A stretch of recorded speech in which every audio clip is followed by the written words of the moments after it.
আরে কিরাজ ভাই কি অবস্থা? আরে ক্রাশ ভাই, এটা কারে আনলা? লল ভাই। আরে এটা তো আমার বড় ভাই হেই শফিক ওয়াইটি, উনি তো একজন ইউটিউবার। কেন আপু আপনি কি ওনাকে চিনেন না? আরে এর ভিডিও কেউ দেখে নাকি? লল ভাই, 1 মাস পরে একটা ভিডিও বানাই তাও কেউ দেখে না।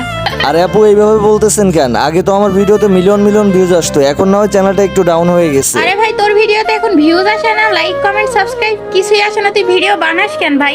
ইউটিউবিং বাদ দিয়ে দে। কি বলবো বুঝতে পারতেছি না।